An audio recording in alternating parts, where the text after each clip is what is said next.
네. 잠깐 기도하겠습니다. 하나님 감사합니다.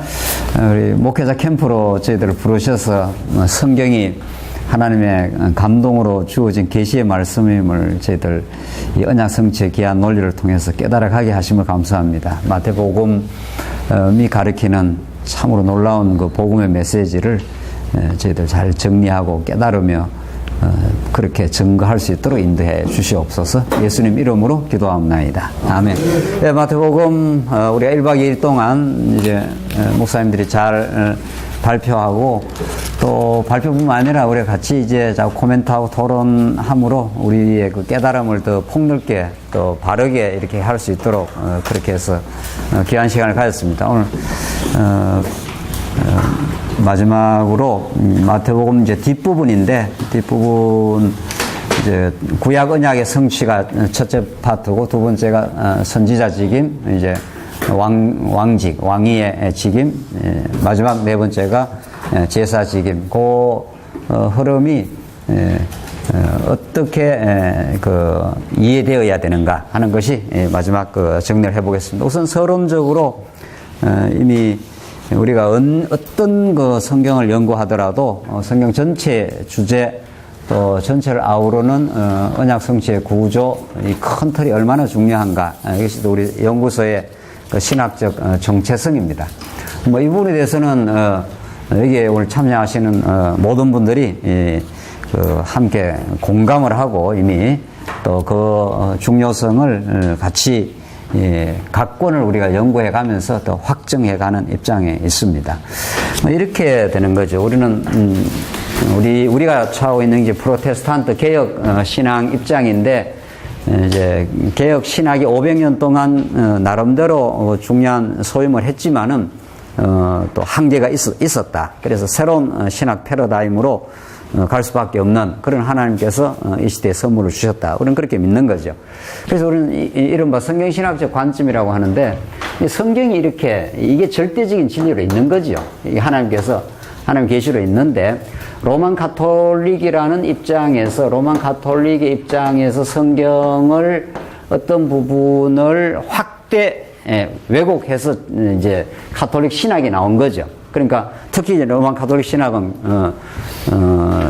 잘못된 교회론적 신학이라 이렇게 말합니다. 우리 개혁 신학 쪽에서 교회론이 오히려 그 신론을 잡아삼키는 교회의 정점에 교황이 있다 이렇게 보는 거니까 그 자리 그 신의 자리를 사실은 침탈해 버린 거죠. 그래서 성경에 교회에 대한 중요한 주장들이 있지만 그것을 왜곡시켜 가지고 교회론 중심의 그릇된 교회론 중심의 신학을 정당화한 것이죠. 그 성경 교회에 있으니까 그런 부분들이 있지만은 뒤틀어 버린 거죠.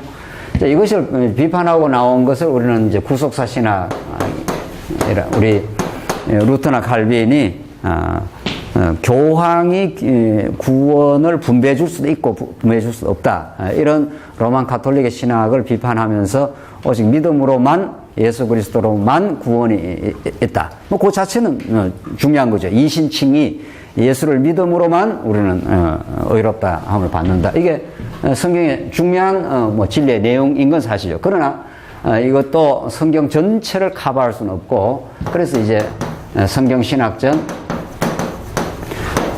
이제 관점이라는 건 성경을 어떤 그 시각에서 보겠느냐. 구속사적으로 보면 성경에 이런 부분은 보이는 거죠. 이런 부분은 정당하게 보이지만은 그 나머지 부분들이 정당한 자리매김이 안 되는 거죠. 로만 가톨릭은 이걸 뒤틀어버린 거죠. 이거는 제대로 본 게 아니고 완전히 뒤틀어버린 거니까 그걸 우리는 받아들일 수 없다. 이게 16세기에 우리 신학적 이제 그 개혁이 일어난 거죠.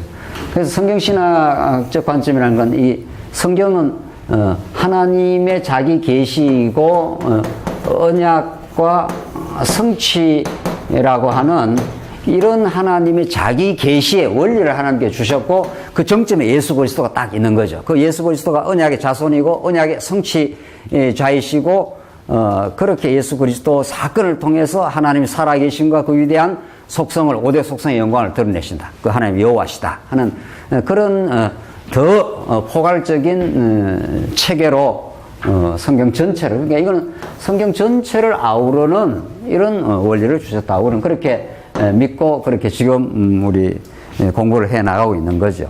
그러니까 관점이 그렇게 중요합니다. 이런 관점을 우리가 하나님께서 이제 주셨을 때 하고, 전통적인 구속사적 관점에 매여서 성경을 볼 때 하고, 그리고 완전히 빗나간 로만 가톨릭 신학 같은 그런 그릇된 빗나간 관점에서 보면 성경이 완전히 뒤틀어지는 거죠. 그래서 성경에서 예수 그리스도의 영광은 사라지고 하나님의 그 위대한 영광은 사라지고 교회 하면은 교황이 딱 정점에 있는 거 아닙니까? 그렇게 해서 우리는 그런 입장을 우리가 하나님께서 주셨고 그 입장에서 간다. 이 페이지 보십시다. 자, 이제 사복음서를 이제 우리가 연구를 해 가는데 우선 몇 가지만 이제 중요한 걸 다시 정리를 하십시다. 가장 우리가 사복음서를 이해하는 데 가장 중요한 성경관입니다. 성경의 권위와 영감, 한 분 성령의 감동으로 기록된 통일된 진리, 이게 우리의 입장인데, 우리 개혁 신학이 우리의 그 역사적 뿌리가 되는 그 개혁 신학은 이런 주장을 해온 거지요. 그러나 그것을 성경 66권의 체계적인 그 해석학적 원리를 해서 그걸 정당화를 하지 못했다는 거죠. 그러나 우리 성경 신학은 그런 성경과는 그대로 받아들이되 언제나 성경의 부분은 성경의 전체 주제, 하나님 어떠신 분인가, 혹은 하나님 여호와 되심, 혹은 하나님 살아계심과 그 영광, 이런 그 전체 주제와 구조에 의해서 정당화된다. 그러니까 마태복음을 우리는 한 권 보면서 마태복음 한 권 자체를 아무리 분석해도 마태복음이 진짜 말하고자 하는 그 복음의 바른 의미가 나오지 않는다는 거죠. 우리가 지금 1박 2일 동안 계속 토론한 대로 마태복음 1장에서 4장까지 예수님의 족보로부터 시작해서 하나님 나라 그 선포에 이르기까지, 예수님의 그 출생과 출현에 이르기까지 그런 내용들이 전부 마태가 구약의 근거를 가져다 대해서 구약의 이러이러한 말씀을 이루려 하심이라 이렇게 다 되어 있는 거니까 마태복음 자체가. 또 우리 어제도 우리 잘 정의한 대로 예수님의 족보 자체가 아브라함과 다윗의 자손 예수 그리스도의 세계를 하면서 아브라함이 이삭을 낳고 이삭이 야곱을 낳고 등등등등등등등등 예수를 낳으니라 이렇게 정리를 하고 있기 때문에 도무지 구약에 그 하나님께서 아브라함이 나타나셔서 언약을 하시고 그 언약을 계속 자손 언약을 이루어 가시면서 끊임없이 하나님이 끊임없는 그 배반과 범죄에도 불구하고 하나님이 여전히 신실하셔서 언약을 이루어 나가시는 그 구약의 신실한 언약 성취의 역사를 배경 깔지 않고 마태복음을 이해할 수 있느냐는 거죠. 그래서 없다는 거죠. 지금 구약, 신약, 신약, 신약 이렇게 돼 있지 않습니까? 우리 신학 지금 경향이 그래요.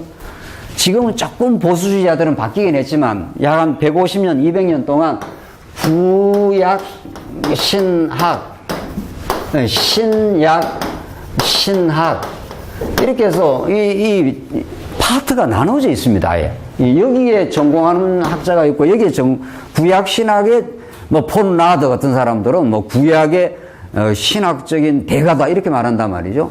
뭐 신약 거의 거론하지 않습니다. 거의 정말 그 책을 들여다보면은 그냥 지나가는 소리로 이제 한 소리 하는 거지.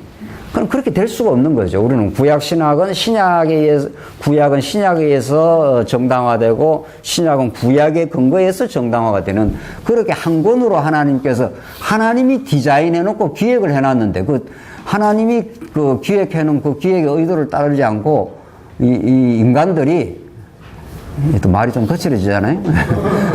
인간들이 지멋대로 구약을 연구할 수 있다. 뭐 신약을 따로 연구할 수 있다. 이렇게 해서 파트를 나눠가지고 지금 연구를 하고 최근에 이제 제가 이제 조금 소개하자면 최근에 이제 바울 서신이 전문가인데 바울 서신 전문가가 언약으로 1년 해가지고 이제 언약을 굉장히 부각을 시키고 구약을 많이 끌어대긴 합니다. 최근에 이제 조금 복음주의자들은. 그러나 기본적으로 약 200년 정도 서구 신학의 전통은 구약 신학, 신학 따로 되어 있습니다. 그 나는 바울 신학 전공이다 이렇게 되어 있단 말이죠. 자, 그러니까 그걸 우리는 합당한 신학이 아니다. 그런 신학을 아무리 연구를 해도 진정한 복음에 이르지 못한다는 거죠. 헛바퀴만 도는 거지, 뭐 연구를 뭐 많이 한다고 연구가 되는 건 아닌 거죠. 연구를 올바른 방법에 의해서 올바른 하나님의 뜻에 따른 하나님의 기획에 따라서 해야 이제 우리가 성경을 바르게 볼 수 있다. 이게 우리가 지금 처해 있는 자리입니다. 이건 뭐 우리가 한국교회 정도가 아니고 세계 신학계에 지금 근본적인 지금 문제가 있다. 우리는 이렇게 문제의식을 강렬하게 갖고 있는 거죠. 그래서 뭐 그런 것이 우리 성경 전체의 언약 성취하던 큰 틀입니다. 그래서 사복음서만으로 정당한 신학적 이해가 가능한가? 우리는 그렇게 질문을 던지는 거죠. 사복음서 뭐 열심히 연구한다고 올바르게 그 복음적 의미가 나오느냐? 나올 수 없다. 우리는 이렇게 보는 거죠. 구약 배경, 사복음서 뒤에 사도행전에서 이렇게 예수님으로 이루어진 것이 성령이 오셔가지고 예수님의 이 반석 위에 교회를 세운다고 하는 그 예수님의 약속에 근거해서 성령이 오시고 성령이 오셔서 당신이 또 약속을 이루어가는 거니까. 그러니까 뒤에 사도행전과 뒤에 바울 서신 계시록까지의 흐름을 뒷부분을 모르고 어떻게 사복음서의 정당한 이해 가능할까 이런 거죠. 우리는 가능하지 않다는 거죠. 그래서 기존 이제 그 성경신학 접근의 중요성인데 두 번째 항목이 그 기존 복음서 연구에 그 문제점이 있다는 거죠. 자, 우리 이제 사복음서가 마태복음이 사복음서의 이제 첫 권인데 이제 복음서를 어떻게 지금까지 연구해 왔느냐, 우리 간략하게만 하고 지나가십시다. 이런 그 현대신학의 문제점은 이건 특별 우리가 세미나를 한번 이제 나중에 하게 되면은 이건 좀 집중적으로 또 해서 이제 더 할 기회가 있겠죠. 이른바 자유주의 신학 혹은 문서설 또 혹은 뭐 역사 비평적 방법 이런 것들이 다 똑같은 말입니다. 말이 약간 다르지만 다 같은 말인데 이 사람들은 성경을 하나님의 영광을 안 믿습니다. 그리고 성경을 다양한 역사적 정황에서 예컨대 마태가 살았던 그 역사적 정황에서 뭐 유대인들을 대상으로 뭐 그 말은 뭐 틀린 말은 아니죠. 유대인들을 대상해서 이렇게 자기 마태의 어떤 공동체에서 이걸 기록했다 뭐 이런 거예요. 또 마가복음은 또 그런 입장에서 기록했다. 그러니까 정황이 다르고 내용까지도 다르다는 거예요. 신학적 의미까지도. 그래서 다양성만 아주 강조가 되는 거죠. 말인적 다양성이지만 우리 입장에서 성경적 입장에 보면은 파편적입니다. 전부 조각 내어서 난도질을 내버린 게 이른바 그 역사 비평, 자료 비평 뭐 이런 겁니다. 소스가 다 다르다는 거예요. 뭐 소스가 그러니까 그 소스가 그 전체로 엮어서 한 분 하나님께서 소스를 이렇게 다양하게는 좋지만 그 의미 맥락이 하나로 관통되어서 예수는 그리스도 하나님의 아들, 그래서 하나님 여호와를 지금 증명하고 있다. 이렇게 신학적 의미로 이렇게 전체로 정리가 되는 게 아니고 그 자료가 나온 소스가 다 다르다는 게 그게 자료 비평이에요. 쉽게 말해서. 그리고 조금 뭐 또 이제 그 마태, 마가, 누가, 요한이 편집자가 좀 다르다는 거예요. 그 소스를 이렇게 좀 엮어는 줬다.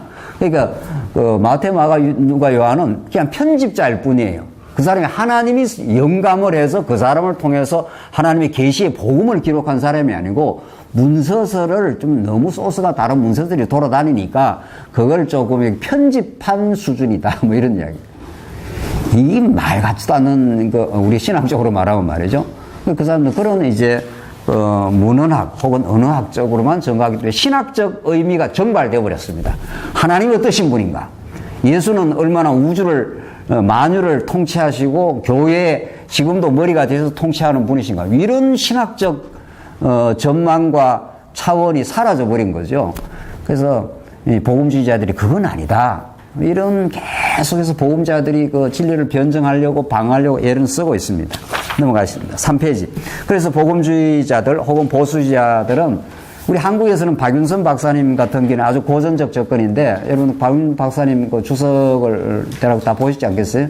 마태, 마가, 누가, 요한복음은 공관복음이라 이렇게 해서 그 자유주의 신학자들이 쓴 용어예요. 애초에 공관이니까 그 한 사태를 똑같은 세 사람의 눈으로 봤다. 공통된 관점으로 이렇게 봐가지고 이렇게 했다. 그러니까 뭐 세 권을 섞어버리자. 뭐 오병이의 사건 무슨 사건 나온 거 섞어서 이렇게 종합적으로 연구한 게 그 박윤선 박사님이 우리 한국교회에서는 가장 그래도 건전한 뭐 그분은 좀 사실은 뭐 건전한 그 측면이 많은 거죠. 그러나 성경 해석학적으로는 굉장히 심각하죠. 그래서 최근에 와서는 그건 아닌갑다. 하나님께서 마태, 마가, 누가, 요한을 각각을 준 그 이유가 있는가 보다. 그렇게 해서 이걸 섞는 그 연구 방법론에 대해서 섞어서 주석을 하는 연구 방법에 대해서 굉장히 비평을 하고 좀 극복하려고 하고 있습니다. 지금 복음주의자들이. 그래서 마태, 마가, 누가, 요한은 뭔가 하나님이 각기의 어떤 의도를 가지고 기록했다고 봐야 되지 않는가. 이런 그 전제에는 공감을 하고 있는 중입니다. 그렇다면 이렇게 되는 거죠. 자, 그렇다면 마태는 어떤 특징을 가지고 있고, 마가는 어떤 특징을 가지고 있고, 누가, 요한은 각기 어떤 특징을 가지고 있고, 그것이 어떻게 전체적으로 정리가 되느냐. 이 질문은 우리 성경신학에서 오래전에 이 질문을 던졌고, 지금 정리를 했지 않습니까? 또 뭐, 세부적으로는 더 다듬을 것이 있겠습니다만은, 큰 틀에서 지금 정리를 했단 말이죠. 그래서 이게 지금 지금 보수 신학 혹은 뭐 다른 말로 복음주의 신학 이런 데서는 이게 지금 굉장한 지금 이슈가 되어 있는 겁니다. 우리가 지금 1박 2일 동안 우리 목사님들이 지금 우리 강원집도 참조하시고 개론도 보시고 이렇게 해서 발표하시는 이런 것들이 우리끼리 이렇게 뭐 조금 성경을 좀 정리한다 이런 수준이 아니고 정말 우리가 이렇게 어제 우리가 김 목사님이 예수님의 그 죽음과 부활이라는 게 오늘도 마지막 부분 그 마태복음 우리 목사님이 잘 정리하셨지만은 그것들이 그 마태의 맥락, 마가의 맥락, 누가의 맥락, 요한복음의 맥락에 들어갈 때 똑같은 사건의 팩트, 그 히스토리컬 팩트 아닙니까? 예수님 죽고 살아난 건 사실이에요. 역사적 사실인데 어느 맥락에 들어가느냐에 따라서 의미 부여가 달라집니다. 네. 마태복음에서는 그 제사장 맥락에서 죽음과 부활이 설명이 되는 거고, 마가복음에서는 신분의 그 높아지고 낮아지는 신분을 설명하면서 그 낮아진 신분과 높아진 신분의 맥락에서 설명이 되는 거고, 누가복음에서는 그 하나님 나라 사역의 그 죽으심이라는 구속 사건이 하나님 죽고 부활하는 그 구속과 부활의 사건이 하나님 나라를 완성하는 그런 그 사역적 측면에서 그걸 부각하고 있고, 요한복음에서는 영생의 맥락에서 지금 하나님의 영원하신 그 신성의 맥락에서 죽음과 부활이 하나님의 영원한 생명을 우리에게 주시는 사건이니까. 그러니까 똑같은 사건이지만, 그리고 그게 전체적으로 정리가 되는 거죠. 뭐 그런 것들은 뭐 이건 뭐 신학적으로 너무도 중요한 그 논점인 거죠. 그게 뭐 한두 건이 아니에요. 그것만 그런 게 아니고 그 사례뿐만 아니고 다른 오병이어 사건도 각기의 그 권마다의 주제에 따라서 설명이 달리되지 않습니까? 달리되고 또 전체적으로 정리가 되는 거죠.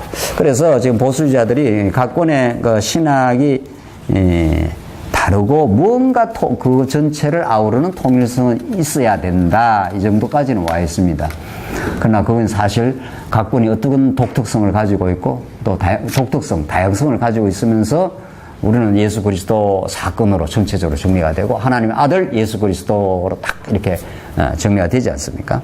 그래서 예를 들어 뭐 톰 라이트, 샌더스 이런 사람들이 신약학계에서 지금 굉장히 부각되는 사람들인데 이 사람들은 신약 이해를 할 때 유대교 언약 신학의 배경 속에서 이해를 합니다. 그럼 우리 언약 신학, 우리가 말하는 언약하고 다릅니다. 이런 이야기들. 마이클 버드라는 사람이 아주 지금 최근에 굉장히 부각되는 사람인데 예수는 그리스도다. 책 제목이 그래요. 상당히 흥미있지 않습니까? 그래서 각 권의 마태, 마가, 누가, 요한이 각기 다르다. 마태는 다윗적 메시아, 왕적 메시아고, 마가복음은 십자가에 못 박힌 메시아, 그리고 누가복음은 선지자적 메시아, 요한복음은 잘 포착이 안 되는 메시아, 뭐 이런 겁니다. 그러니까 뭔가 뭐 영원한 영원성을 좀 가지고 있는 약간은 접근은 되다가 이게 전체적으로 정리가 안 되는 거죠. 그러니까 이 굉장히 중요한 학자인데 최근에 그러니까 예수는 그리스도다 뭔가 그러니까 상당히 뭔가 접근을 하고 있지 않습니까? 그리고 각 권이 특징이 다 달라 보인다 이런 거죠. 그러니까 우리는 직임, 신분, 사역, 본성으로 이렇게 정리하는 이게 굉장히 지금 최근에 중요한 학자 중에 한 사람입니다. 그런 학자들이 지금 사복음서를 정리를 못 하고 있는 거죠. 네. 정리를 못하고 뭐 나름의 좀 이렇게 접근하고 있는 중입니다. 이한수 교수가 우리 한국에서 뭐 그런 대로 무게 있는 학자인데 이 언약으로 읽는 바울 서신 해가지고 뭔가 신약도 언약적 관점으로 봐야 된다. 뭐 이런 주장들을 지금 하고 있는 거죠.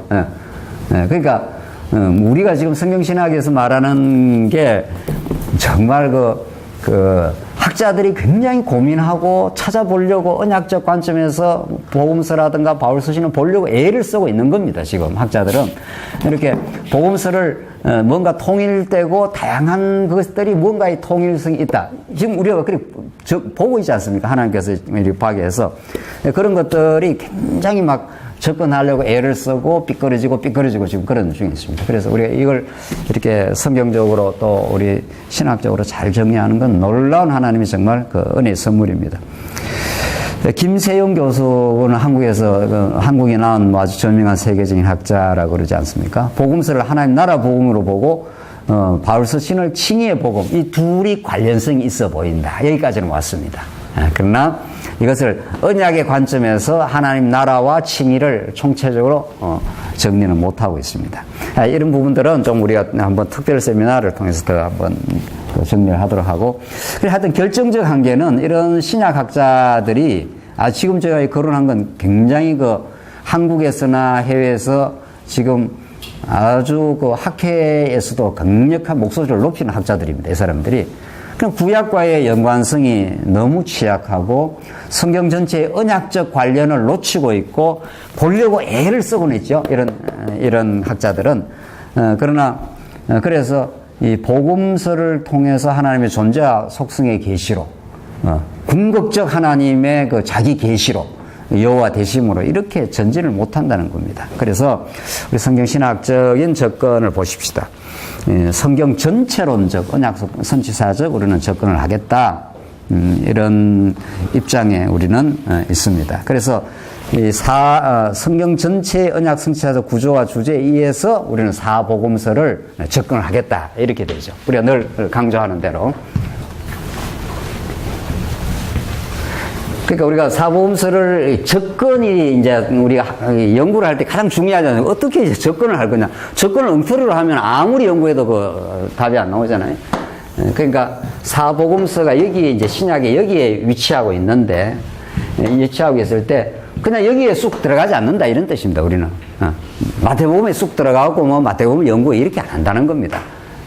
우리는 이 언약 성취사적 전체 구조에 비추어서 이 주제에 비추어서 이 주제를 이 하나님이 여호와 되심, 하나님 살아계심과 그 속성, 그걸 드러내기 위해서 하나님이 언약하고 창세기와 계시록이 태초와 종말을 딱 하나님께서 이미 계획을 해놓고 지금 성경을 계시를 한 거니까. 그러니까 요 부분 자체로 쑥 들어가는 게 아니라 전체적 조망 속에서 하나하나 이렇게 접근해가고 구약 창세기부터 말라기까지 쭉 우리가 이미 하나님이 언약한 것을 어떻게 이루어왔는가, 구약에서 모형적으로 어떻게 이루시고 어떻게 왔는가를 보고, 또 아담에서는 이미 첫 아담, 둘째 아담을 내다보면서 하나님이 우리의 입체적이라는 게 그런 거 아닙니까? 여기서 하나님께서 아담에게 언약한 것이 둘째 아담을 통해서 이루시겠다. 근데 이게 이제 실체적 언약 성취인데, 이걸 우리한테 잘 가르쳐 주기 위해서 하나님께서 아브라함을, 이제 물론 노아 언약도 중요한 언약인데 어제 거론한 대로 이제 모형적으로 이스라엘 역사에 중점을 둔다면은 이렇게 이런 전체적인 논리 속에 또 작은 논리가 들어있는 거죠. 그러니까 이걸 입체적이다. 그러니까 제가 히브리 히브리어를 아주 잘하는 구약학자가 그 책에서 제가 몇 번 그걸 확인했습니다. 그 히브리어 논술 방법이 서구인들의 논술하고 다르다는 거죠. 굉장히 반복적이고 입체적이라는 거예요. 그래서 성경은 계속 반복적인 내용이 많습니다. 하나님 언약 성취, 또 언약 성취, 언약 성취가 단순한 언약 성취가 아니고 하나님이 전체적인 걸 내다보고 또 그걸 모형적으로 설명하는 그런 논리를 가지고 하기 때문에 우리 보면 성경 계속 반복되는 이야기 같단 말이에요. 그러니까 이게 단순 반복이 아니라 아주 의미 있는 방법이고 입체적인 반복이기 때문에 스테레오가 들려오듯이 그냥 하나의 스피커로 들려오는 거하고 스테레오 들리는 데하고 그 음량이 폭과 깊이가 다르지 않습니까? 그런 식의 성경은 정말 하나님의 전포괄적인 입체적 진리를 드러내고 있다. 이렇게 지금 말하고 있습니다. 자, 그래서 사복음서로 이제 좀 들어가 봅시다. 이런 관점에서 보는데, 사복음서의 신학적 의의인데, 그 사복음서가 왜 그토록 중요한가? 그러니까 우리가 또 이제 선지서 연구할 때는 선지서가 그토록 중요한가 뭐 이렇게 한다는 거 아니에요. 뭐 그러나 또 우리가 이제 오늘 복음서 마태복음을 우리가 지금 공부를 하고 있기 때문에 정말 이 사복음서 중에 또 오늘 우리 마태복음 우리 뭐 지금 1박 2일 동안 계속 우리 강조해 왔고, 마태복음은 신약을 여는 서곡이고 구약과 연결하는 그 연결고리에 그 자리에 딱 들어 있고, 이렇기 때문에 정말 그 마태복음 한 권 우리가 잘 이렇게 이해하고 나면은 신약 전체를 이렇게 볼 수 있는, 하나님 구약의 이렇게 그 장쾌한 그 언약 성취의 드라마와 같은 그런 역사를 쫙 끌어당기면서 이제 신약의 세계를 열어주고 있는 거죠. 예수님이 이제 이렇게 왕으로 출현하기 위한 그 배경을 쭉 깔아놓고, 또 세례 요한도 그 원님이 나타날 때 그 나팔수가 하나 나타나가지고 쫙 깔아주듯이, 그러고 나서 예수님이 드디어 왕으로 쾅쾅쾅 이렇게 등장하시는 그 배경 스토리를 지금 하나님 만들어 주셨다는 거죠. 그래서 이 구약과 신약의 연결고리, 이건 뭐 너무도 중요합니다. 그리고 사복음서가 신학적 논쟁이 가장 첨예한 곳입니다, 사실은. 우리가 이렇게 1박 2일을 깨끗하게 깔끔하게 정리를 하지만은, 지금 신학자들은, 특히 신학자들은 복음서가 너무 어렵다는 거예요. 아마 성경에서 가장 좀, 지금 정리 안 돼 있는, 예컨대 또 뭐 바울서신, 로마서 이런 거는 좀 그래도 이렇게 논리적으로 돼 있으니까 어느 정도 이렇게 봅니다. 가장 논리적으로 정리하기가 어려운 곳이 복음서입니다, 사실은. 워낙 사건들이 이 사건, 저 사건, 이 사건, 저 사건으로 막 이렇게 돼 있기 때문에 그걸 이렇게 추스릴 수가 없습니다. 그래서 마태복음 제가 몇 권을 봤는데, 몇 권 그 개요와 구조를 봤는데, 다른 책. 완전히 저희들이 보는 거하고 다릅니다. 막 이래였고 저래였고 해갖고 나름대로 이렇게 정리를 하려고 했는데, 참 굉장히 복음서가 참 정리하기가 어려운, 그래서 신학적 논쟁이 가장 많은 곳이고, 자유주의 신학이 태동된 지점이 이 복음서입니다. 너무 그 어떤 논리를 잡아내기가 어려우니까, 전체적인. 그러니까 공간복음 문제라는 게 지금도 아예 남아있다. 왜 마태, 마가, 누가가 세 권이 따로 기록되어 있었냐. 물론 뭐 요한복음 말할 것도 없지만은, 그게. 자, 그래서 우리가 좀 그런 기대감을 좀 갖는 게 중요하죠. 우리가 1박 2일 동안 심도 있고, 사실은 복음서 굉장히 연구할 거리가 많은 거죠. 그렇게 우리 좀 더 기대를 하고, 요번에 한번 스케치 정도 했다. 이게 전체적으로 이렇게 큰 흐름을 가지고 복음서가 이해되고, 거기에 예수 그리스도의 생생한 메시지가 들어있구나. 뭐 그런 정도 우리가 확인해도 굉장히 큰 은혜의 선물인데, 저는 그렇게 표현했습니다. 아직 밟아보지 않는 땅같이 신기하고 오묘한 진리의 세계가 이 복음서에 가득가득 들어있습니다. 정말 마태복음 한 것만 이렇게 잘 들여다봐도 그게 얼마나 예수 그리스도의 정말 대한 사건과 진리의 메시지가 알랄이 들어있기 때문에, 우리가 스케치를 이렇게 이번 우리 목회자 캠프를 전체 했으면 스케치를 계시록까지 가는 거 아닙니까? 그리고 다음 또 끝나고 나서 다시 조금 더 그 다음 텀에서는 심도 있게 들어갈 때는 마태복음 정말 놀라운 말씀이 들어있는 그런 오묘한 진리의 세계고, 우리 선인들이 점입가경이라는 말을 썼지 않습니까? 뭔가 이렇게 진리의 세계를 이렇게 약간 본 사람들입니다. 물론 그건 일반 계시지만은, 인간에 대한 탐구도 그렇게 간단치 않다는 겁니다. 인간이라는 게.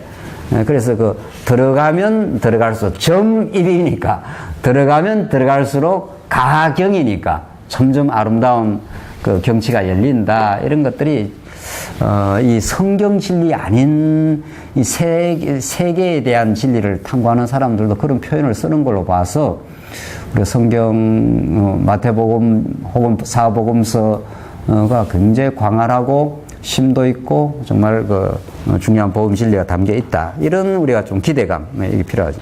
자, 우리 네 번째, 그러면 구약과 사복음서 우리가 많이 이야기한 부분이지만 그 관계가 어떤가? 자, 보십시다. 첫째, 기존 연구의 한계가 있다는 거죠. 최근 사복음서 연구의 역사적 배경, 유대 문헌 사회 사본이라는 게 발견돼 갖고 최근에 그런 연구는 많이 이루어지고 있습니다. 그러나 신구약을 아우르는 언약 성취사적, 구조적, 입체적인 관련성, 이런 관련성에 대해서는 거의 전무하다시피 한 거죠. 그래서 구약과 신약의 관련성은 여전히 미해결의 주제입니다, 지금. 이제 구약과 신약의 관련성을 어떻게 볼 건가? 이거는 아직도 남아있는 숙제라는 거죠. 우리는 언약 성취로 혹은 예수 그리스도 사건으로 혹은 그것을 통해서 모형과 실체로 이렇게 전체적으로 정리를 해나가는 것이 지금 신학의 과제다. 이렇게 되어 있습니다. 자, 우리 성경신학적 관점은 제가 앞에서 이야기한 걸 좀 정리를 한 거고, 한 가지만 딱 정리하고, 이제 마태복음 본격적으로 좀 들어가십시다. 여기서 하나님께서 아담에게 이제 3대 언약을 했지 않습니까?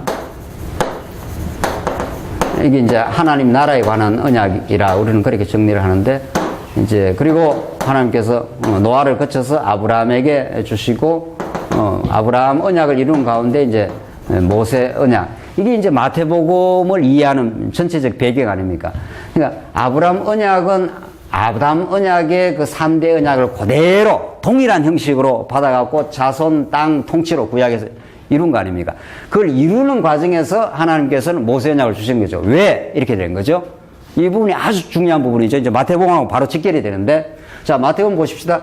마태복음은 구약 언약의 마태복음이 크게, 마태복음 이제 우리가 이미 주제가 나온 거니까 직임, 예수님의 직인데, 첫 부분이 구약과의 연결이고, 그 다음에 선지자 직임, 왕, 그리고 제사장, 이렇게 돼 있지 않습니까? 자, 요 흐름을 우리가 어떻게 이해할 거냐, 이런 건데, 이걸 이해하기 위해서 이제 구약을 우리가 배경으로 까는데, 아담에게 3대 언약을 준 건 이 나라에 관한 언약이니까 아담이 왕입니다. 그러니까 따지고 보면 하나님의 형상이, 지금 모든 구약학자들이 왕적 직무를 갖고 있다는 거죠. 왕이라는 거, 왜 다스리라고 돼 있는 거니까.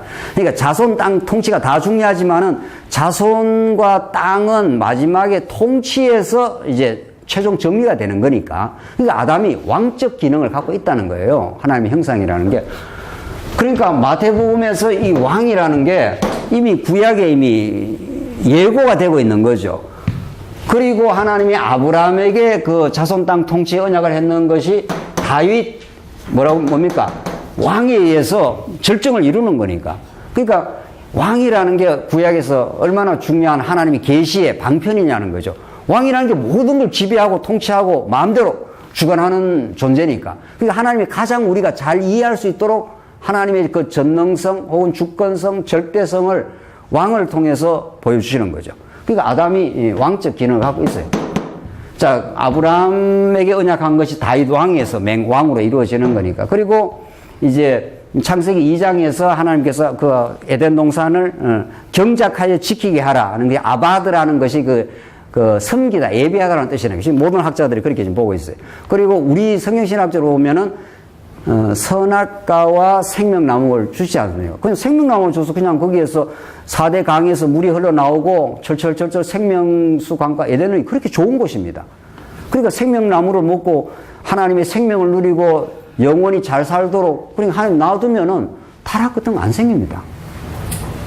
그 하나님이 쓸데없이 그 선악과를 만들어 나갔고 말이죠. 그게 이제 모든 신학자들의 고민 아니에요. 하나님이 쓸데없이 만들어 놓은 게 아니고, 우리 성경신학적으로는 의도를 가지고, 의미를 가지고, 하나님을 하나님답게 가르쳐 주기 위해서 그렇게 선악과를 만들어서, 선악과는 먹어서 어떻게 하게 하려고? 죽이려고. 죽었다가 살아나야, 아, 이 생명이 하나님으로부터 온 은혜구나를 깨닫게 하려고. 그래서 생명나무, 죽음의 나무와 생명의 나무를 하나님이 동시에 주신 거죠. 그래서 이게 하나님의 나라를 이미 약속을 했는데, 아담에게, 그건 너희들 힘으로 되는 게 아니라 내 능력과 내 은혜로 된다는 걸 깨닫게 해서 죽였다가 살리는 거죠. 그게 성전이 바로 그런 거죠. 예, 아브라함 언약은 하나님께서 약속하면 그냥 이루어지는 겁니다. 이거는 뭐 자손 땅 통치가 그대로.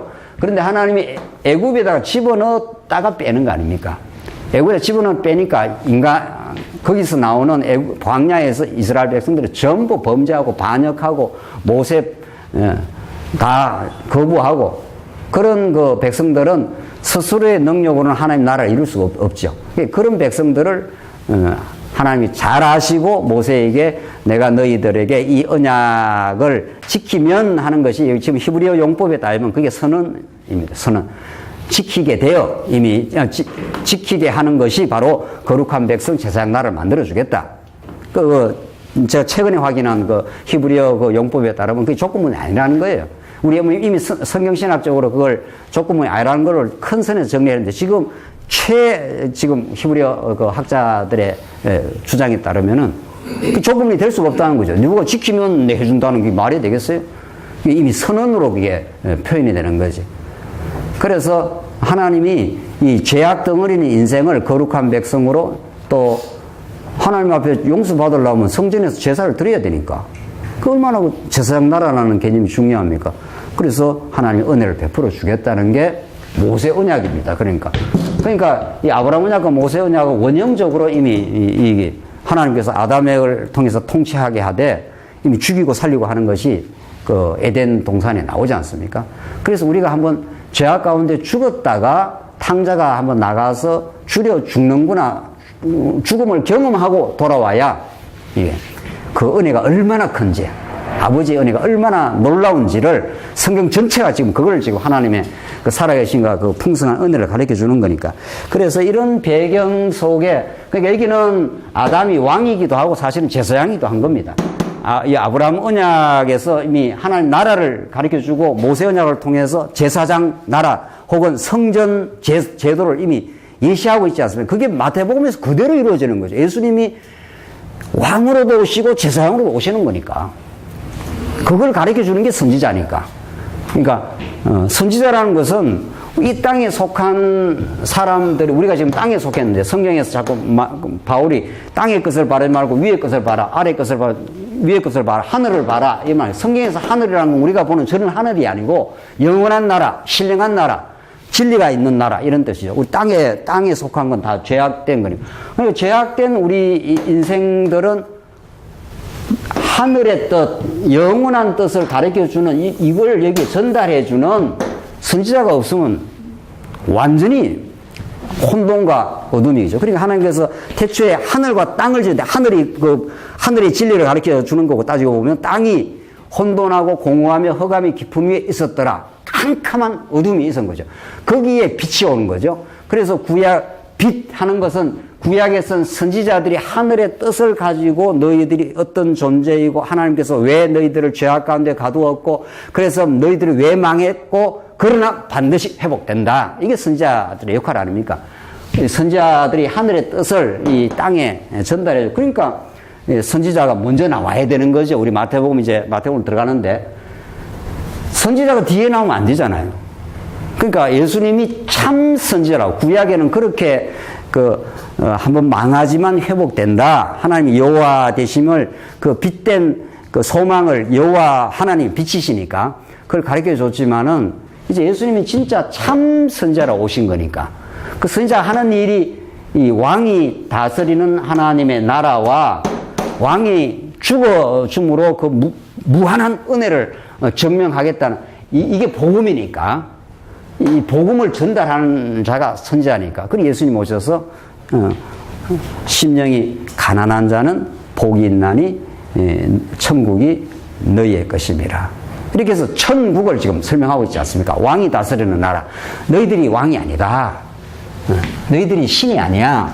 너희들은 하나님의 피조물이요, 하나님의 아들이요, 거룩한 백성이요, 사랑받는 하나님의 자녀요. 이게 전부 마태복음 그 선지자의 그 출발이 그런 거죠. 자, 그래서 지금 구약의 이런 그 아담, 왕적 아담, 또 에덴 동산 자체가 성전의 그 원형, 그리고 아브라함 언약과 모세 언약. 아브라함 언약은 이 구약적 다윗 왕국을 가르쳐주고 그 왕국의 센터가 성전인 거죠. 네. 성전이 하나님의 발등상이고 하나님의 이름을 두신 곳이니까, 그러니까 하나님의 나라의 가장 중요한 핵심부가 성전이 되는 거죠. 그 하나님 나라와 성전을 예수님이 다 이루는 거죠. 구약에는 그림자적으로 이루었다고. 예수님이 왕으로 이 땅에 출현하면서 천국이 가까이 왔다. 이 회개하고 이 복음을 믿어라. 이렇게 당신이 복음의 원형이고 천국이고 하나님을 보여주시는 계시의 절정이고 그가 왕으로 오셨을 뿐 아니라 오늘 마지막 발표에서 그가 희생 제물로 죽어 부활하여 이렇게 되는 거죠. 그게 다 성전에서 이루어지는 일들입니다. 구약에는. 예, 양을 한 마리 잡아가서 죽이고 그 양에게 다 정죄를 뒤집어 씌우고 죽이고 아니고 정죄를 하게 하고 죽이고 피를 받아가지고 그걸 가지고 나가야 하나님을 만날 수가 있고 그게 성막이기도 하지만 회막이기도 하지 않습니까? 하나님과 교제를 한다는 겁니다. 하나님과 만날 수 있다는 거죠. 성막이라는 게. 그 기가 막힌 그 놀라운 하나님과의 그 교제, 화목, 로마서 표현대로 말한다면 그 하나님과 막힌 담을 헐고 화목, 하나님과 화목이 되었으니까 뭐 두려울 게 있겠냐는 거죠. 모든 용서와 만남이 이루어지는 거, 그게 성전입니다. 그러니까 그게 천국이고, 천국의 그 핵심이고, 뭐 그런 거죠. 그래서 이런 구약 배경 속에서 이제 이루어지는데, 사복음서의 그 정경적, 논리적, 의미적 배열. 이거 말이 길지 않아요? 정경적 하는 건 하나님이 신구약을 묶어 놓을 때 정경으로 우리 그 믿음의 선진들이 그 받았지 않습니까? 66권만 정경이다. 외경 이런 거 받을 수 없다. 이게 하나님께서 그렇게 해버렸어요. 그 정경에 70인경을 우리는 받는 거죠. 유다 어제 그 전사님도 그런 이야기 했지만 그 히브리 성경 우리 성경하고 구약 배열이 다릅니다. 우리 히브리 성경 안 받습니다. 사실은. 하나님 70인경에서 지금 우리 갖고 있는 잘 정리된 그런 성경을 봤는데 이제 신약 성경에서 마태, 마가, 누가, 요한 배열이 얼마나 중요한가. 첫째, 왜 마태복음이 가장 먼저 위치하는가? 뭐 우리가 지금 토론 속에서 이미 다 답이 나왔습니다만은 구약과의 관련이니까. 그래야 마태복음이 앞에 나와야지. 덜렁 뭐 요한복음이 앞에 나온다든가 마가복음이 나온다든가 이러면 안 되잖아요. 마가복음은 하나님의 아들 그 예수 그리스도의 복음의 시작이라. 이게 마가복음은 하나님의 아들을 그리스도와 동격으로 취급하면서 지금 설명하는 그 신약적 버전이니까. 그러니까 구약과 우선 연결해야 되니까. 그러니까 아브라함과 누가 나와야 돼요? 다윗의 자손 예수 그리스도다. 이렇게 구약하고 연결시키려니까 이제 마태복음이 앞에 나오고, 그다음 이제 마가복음. 그래서 이제 마태복음이 주는 그리스도시요 살아계신 하나님의 아들이라고 이미 그리스도를 강조하면서 마태복음에서 이제 마가복음부터 전개되는 하나님의 아들을 이미 못 박아 놓습니다. 그 성경은 이미 앞으로 나올 걸 예시하고 또 뒤에가 확정하고 예시하고 확정하고 이렇게 그 연결성을 갖고 있다는 거죠. 그 마가복음은 어떻게 마태와 다름의 연관성을 가지는가? 마가복음은 기가 막히는 거죠. 마태하고 그 전략이 다른 거죠. 마가복음 1장 1절이 하나님의 아들 예수 그리스도의 복음의 시작이라 하면서 하늘로부터 조금 더 뒤에 나가면 하늘로부터 음성이 나와서 너는 내 사랑하는 뭐라고 합니까? 아들이라 그러잖아요. 예수님을. 하늘 아버지가 예수님을 아들로 정당화를 시켜준 거죠. 그러고 나서 예수님이 하나님 복음을 전하는데 하나님의 나라가 가까이 왔으니 회개하고 복음을 믿어. 이렇게 나온단 말이죠. 자, 그러니까 하나님의 아들 개념이 나오고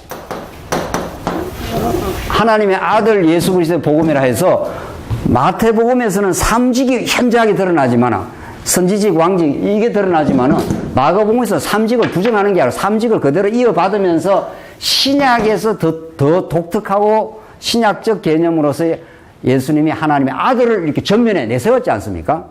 그리고 하늘에서 음성이 들려와서 너는 내 사랑하는 아들이라고. 하나님 아버지가 예수님이 아버지의 권세와 능력을 다 담지하고 이 땅에 출현한 분이라고 하나님 예수님을 정당화시켜 준 거죠. 이분의 뜻을 들으라는 거죠. 이분이 모든 권위와 권세를 가지고 교회의 머리가 된다는 거죠. 그러니까 그렇게 말하고 예수님이 직접 말하기를 하나님의 나라가 가까이 왔다 이렇게 설명하지 않습니까? 그러니까 하나님의 아들임을 하늘 아버지가, 자, 이거 구약에도 아버지 개념이 없는 건 아니지만 신약에 아주 현저하게 드러납니다. 현저하게 드러나고 아버지와 아들 관계로 좀 설명이 되고 있고, 이 아들이 하나님의 나라를 선포하지 않습니까? 왜냐하면 아버지의 주권과 이 마태복음 용어로 말하면 왕권을 그냥 갖고 온 분이죠. 아들은 아버지 권한을 그대로 갖고 온 거니까, 그가 왕이시니까 왕의 나라를 지금 전거하고 있는 거죠. 그 나라는 사람이 그걸 세우는 게 아니라 왕이 세우고 우리를 하나님의 도구로 이제 사용을 하시는 거죠. 그래서 마가복음은 그렇게 하면서 그 아들이 낮아지고 높아지는 그 신분을, 그리고 누가복음은 그 하나님의 아들이 드디어 본격적으로 하나님 나라를 건설해 나간다. 그 요한복음은 아버지께로부터 오신 그분이 아버지께로 가시는 일을 통해서 예수님의 그 본성, 신성, 그분이 즉 하나님이신 그런 그 영원한 생명을 가지신 분이라는 것을, 그러니까 당연히 요한복음이 마지막에 있어야 되겠죠. 네. 그렇잖아요. 요한복음이 마지막에 있어야지 요한복음이 그 중간에 끼어들거나 이렇게 하면 그 논리가 성립이 안 되잖아요. 이 결론이니까. 네. 마태, 마가, 누가, 요한에서 이제 결론이 지어지는 거니까. 그런 그 배열. 이 배열에 대해서만 우리가 참 깊이 생각을 해도 너무도 정말 우리가 이 성경을 믿지 않으면 안 되도록 정말 이렇게 구약의 언약을 예수님이 성취를 하시고, 그래서 선지자 왕 제사장으로 보여주시고, 그리고 하나님의 아들 그리스도로 마가복음에서 설명하고, 그분이 얼마나 낮아지시고 높아지신 분인가, 그게 다 복음의 설명들이니까, 그분이 이 땅에 고통받는 죄악으로 몸부림치는 이 땅에 하나님 나라를 도입하러 오신 분이죠. 드디어 이제 하나님 나라가 실현되는 거죠. 그게 우리 교회라는 방식을 통해서 지금 실현되고 있지 않습니까? 그래서 그걸 통해서 우리는 영생을, 아버지께로 오시고 가시는 그 영생을 우리가 깨닫는 거죠. 그러니까 사실은 이 사복음서를 정당하고 심도 있게 이해하면은 성경 전부를 깨닫는 거나 마찬가지인 거죠. 예. 뒤에 사도행전과 바울 서신, 기타 등등 모든 서신들은 사복음서의 복음의 내용을 해설하고 있는 거죠. 사실은 그걸 더 이렇게 교회 상황 속에서, 로마 교회 상황 속에서 로마서가 쓰여지고, 에베소 상황 속에서 에베소 말씀이 쓰여지고, 교회 상황 속에서 복음서의 그 복음의 내용을 이렇게 계속 설명을 하고 있는 겁니다. 너희들이 왜 싸워? 고린도 후서는 너희들이 머리 대신 예수 그리스도를 잊어버렸잖아. 너희들이 십자가에 달리신 예수 그리스도의 복음을 아직 깊이 몰라서 그렇구나. 그러니까 경쟁하고 있지. 이러면서 앞에 나온 이 복음서의 복음의 내용을 교회 상황 속에서 풀어서 설명을 하고 있는 중이죠. 네. 자, 이제 마태복음에 대한 이해인데, 6페이지에 이 마태복음 특징이 있습니다. 특징, 이제 지금까지 논의한 것 몇 가지만 정리해 보십시다. 마태복음은 첫 대목이기 때문에 구약과 신약을 연결한다. 두 번째, 마태복음은 구약 언약 성취를 명시적으로 밝히고 있다. 구약의 이러이러한 말씀을 이루라 하심이라. 이루라 하시면 그게 마태복음의 아주 중요한 그 표현 방식인 거죠. 1장에서 4장까지. 세 번째, 구약의 계시 범주인 삼직, 선지자, 왕, 제사직을 그대로 사용을 합니다. 마태복음이. 그러니까 그냥 마태복음이 뭐 지금이라고 우리 그냥 믿자 이렇게 하는 게 아니라, 보십시다. 마태복음 12장을 예로 하나 들겠습니다. 12장에 이런 표현이 반복되어 나오는데, 그분은 이제 안식일 논쟁을 하면서 성전보다 크신 분, 그 다음에 요나보다 크신 분, 그 다음에 솔로몬보다 크신 분, 이게 마태복음 12장에서 계속 반복되는 표현입니다. 자, 성전보다 크신 분이 다 예수님을 가리키는 건데, 성전은 예수님의 제사장직을 상징하는 거고, 요나보다 크시고, 요나가 선지자니까. 그렇지 않습니까? 그럼 예수님은 구약 선지자보다 더 크고 참 선지자입니다. 솔로몬보다 크신 자라고 했으니까, 솔로몬은 구약의 왕이니까. 그러니까 구약의 다윗 혹은 솔로몬보다 더 크신 분이 예수 그리스도라니까. 그러니까 성전보다 크신 분, 요나보다 크신 분, 솔로몬보다 크신 분, 이게 다 구약의 내용을 다 마태가 잘 알고, 예수님이 이런 구약의 존재보다도 더 크신 참 선지자, 참 왕, 참 제사장이라 이 말입니다. 그러니까 이거는 뭐 마태복음 자체가 이렇게 증명을 하고 있다, 이렇게 보면 되겠습니다. 그리고 이제 마지막에 아까 전에 우리 목사님께서 잘 정리를 해 주셨는데, 모든 복음서에서는 부활 성천하고 나서 임무 부여라는 게 있지 않습니까? 그 마태복음만 있는 건 아닙니다. 마태, 마가, 누가, 요한복음에도 내가 나를 사랑하느냐? 내가 너를 이제 네가 마음대로 다녔지만 너는 이제 띠뛰고 내가 원하는 대로 너를 끌어가겠다. 이렇게 해서 신약 교회의 성령이 성취하시는 일, 또 성령의 종으로 매인 하나님의 백성들의 사명을 부여하는 내용으로 복음서가 끝나는 거죠. 그렇게 마태복음이 그렇게 내가 하늘의 권세를 내게 다 주셨으니 너희는 가르쳐 지키게 하고 세례를 그리고 내가 세상 끝날까지 함께 하겠다. 이 약속이 바울 서신의 전편에 신약 후반부에 다 이루어지는 내용인 거죠. 당신이 이 땅 위에 하나님 나라를 세울 때 성령이 오셔서 세우는데 너희들을 다 도구로 사용해서 땅 끝까지 복음을 전파하는 그 영광스러운 하나님 나라 건설에 너희들을 사용하시겠다는 게 다 그 원형적으로 들어있는 거죠. 자, 그래서 이제 7페이지 몇 가지만 정리해 주십시오. 자, 이제 우선 그 왕직 제사장직 이제 한 5분 안에 정리하고 끝내겠는데, 자, 이 지금 마태복음 흐름이라는 거죠.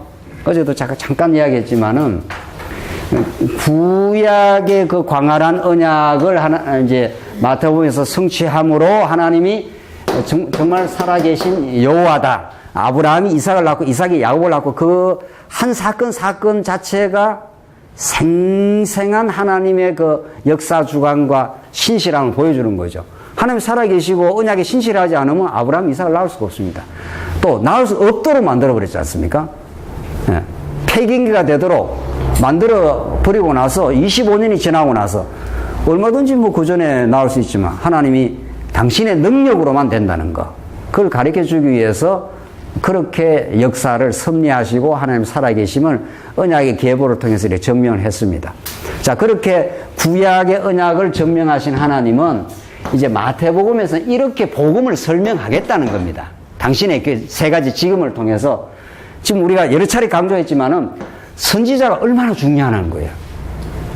도무지 이 땅에 속한, 죄악에 속한 우리 인생들에게 예수님이 선지자로서 지금 이렇게 설명을, 산상수훈에서 설명을 해 내려오지 않습니까? 산상수훈에서 심령이 가난한 자 복이 있나니, 이건 전부 세상에서 들을 수 없는, 세상에서는, 어제도 정 목사님도 그런 이야기 했지만, 세상에서는 힘있고, 재물 많고, 능력 있고, 이런 것이 능력이고 힘이라는 말이죠. 근데 전혀 완전 뒤집어진 이야기를 하는 거죠. 오히려 의에 줄이고 목마른 자, 핍박받는 자, 이런 자가 하늘 복을 받은 사람이에요. 이렇게 해야 복 받는다가 아니라 이미 그 영어 표현에서도 blessed is the man, 복 받은 자는 이렇게 된 거죠. 이미 하늘의 복, 구약의 아담에게 주신 그 하나님 나라의 복, 예수 그리스도의 복을 받은 사람은 그 심령이 가난한 존재가 되는 거죠. 그래서 심령이 가난하기 때문에 늘 갈구하고 의에 줄이고 목마르기 때문에 진리가 아니면 살 수 없도록 그렇게 되어 있는 거죠. 그러니까 진리에 대한 갈망을 하나님이 주신다는 거죠. 그런 사람이 이미 복받은 천국을 누리는 사람이라는 거죠. 정말 천국을 누리는 사람은 늘 진리가 목마른 사람입니다. 진리가 배고픈 사람입니다. 하늘 양식이 늘 먹고 싶은 사람. 그렇게 예수님이 만들어 버리겠다는 거죠. 그리고 왕이라는 거, 이건 세상에서는 결코 들을 수 없는 메시지. 우리가 모두 왕으로 그렇게 사는 우리들에게 우리가 왕이 아님을 폭로시키고 그의 절대 주권적인 왕권을, 그래서 그 천국 열쇠를 주관하는 왕으로 이렇게 등장을 하지 않습니까? 그 왕직 처음에. 그러니까 주는 그리스도의 살아계신 하나님의 아들이십니다. 내가 이 반석 위에 교회를 세우리니, 음부의 권세가, 사단의 권세가 보통 강력하지 않습니다. 우는 사자처럼 우리 주변을 지금 휘젓고 다니지 않습니까? 네. 그런 음부의 권세 속에 집어넣어 놓고 왕 대신 그분이 와서 우리를 지키고 보호하고 깨닫게 하면서 우리를, 교회를 세워가는 거죠. 교회는 지금도 사단 권세가 우리 교회 주변을 배회하고 틈만 파고드는 거죠. 그게 유다주의, 유대주의, 세속주의, 적그리스도 이런 거죠. 그래서 그 포도원 품꾼 비유는 뭐 절묘한, 정말 이것처럼 강력한 그 왕권을 드러내는 게 없잖아요. 아침 9시에, 12시에, 3시에, 6시에 들어왔는데 쫙 나눠주면서 한 한 달러씩 한 달러 주는 거죠. 그럼 먼저 온 사람이, 왜 나는 많이 안 주느냐? 니는 네 것이나 가지고 가. 내가 내 마음대로, 천국을 준다는 거죠. 천국은 인간 편에서의 어떤 시도나 노력으로 주어지는 게 아니라 그분이 베풀어 준다는 것을 예수님의 그 비유는 어떤 논문보다도 더 강력한 논증을 하고 있는 거죠. 설기 있는 여자, 우리가 기름 준비해야 천국 간다. 천만의 말씀. 하나님께서 지혜로운 여인을 이미 정해놓고 그렇게 준비시키고 하나님께 해가르치고. 달란트 비유 마찬가지죠. 우리가 달란트 잘 남겨야 뭐 칭찬받는다. 그런 쓸데없는 소리들이 많이 돌아다니지만은 그게 아닌 거죠. 하나님께서 하나님의 열심에 근거해서 다 그렇게 장사해서 남기게 하고 하나님이 해주신다는 거죠. 그러니까 천국 권세를 가지고 있는 그분이 다 이루어 가시는 왕권의 실현이다. 그렇게 보지 않으면 성경은 완전히 곡해되는 거죠. 자, 마지막으로 제사장 비유가 구약의 아브라함 언약을 통해서 우리 하나님의 나라, 이 구약적 다윗 왕국의 강력한 나라를 이루어서 평안을 주시겠다는 건데, 안식을 하나님이 죄악 가운데 애굽 400년 동안 가두어 놨기 때문에 그들이 하는 일은 죄악의 그 분출밖에 없는 거죠. 그러니 하나님께서 그들을 죄인을 데리고 와서 대신 양을 하나 죽여가지고 정죄해가지고 그 피를 가지고 성전에서 하나님을 만날 수 있도록. 그리고 성전은 마지막 강조하지만 성전은 하나님 나라를 나라되게 하는 센터 중에 센터입니다. 그러니까 예수님의 십자가의 죽으심과 부활, 오늘 이 제사직, 이 예수님의 희생제물은 하나님의 나라를 만들어 갈 수 있는 유일한 길인 거죠. 예수 그리스도의 십자가 부활의 길이 아니면 우리는 타락한 인간은 자기 나라를 건설하려고 그러잖아요. 그래서 온갖 세상의 제국주의 온갖 나라들은 자기 나라를 건설합니다. 그 나라가 얼마나 허망하다는 걸 다니엘 선지자가 하나님이 세우는 나라만이 영원할 것이다. 이렇게 해서 왕의 제사 직분의 수행, 그게 제사장 나라인 거죠. 그가 섬겨줌으로 세워지는 나라. 그 외에 이 땅에 나라가 있을 수 없다. 이게 마태복음에서 선지자, 왕, 제사장으로 이어지는 논리입니다. 그러니까 마태복음은 알고 보면은 구약 성경의 언약 성취, 아브라함 언약과 모세 언약의 완벽한 성취가 그 선지자, 왕, 그리고 그분이 죽어 우리에게 그 영원한 사랑을 확정하셨다. 그 살아계심을 확정하셨다는 것으로 증명되고 있습니다. 네, 이상입니다. 질문 있으면 질문하시고. 네.